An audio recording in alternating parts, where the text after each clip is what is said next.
ariko abashyitsi n'ikigenda bo batabanza guteguza abantu nayo ubwoko bwabo ariko nta kibazo kuko mpora niteguye nyine Imana yampaye umugisha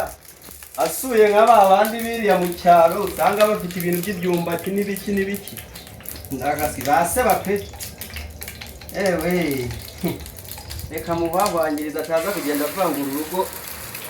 akamera nk'aba bandi basuye abantu bagakungubuna umukungugu wo mu birenge kubera ko babuze icyo baba reka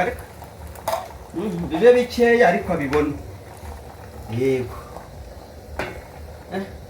ibiryo biraba biryoshye niba gafoke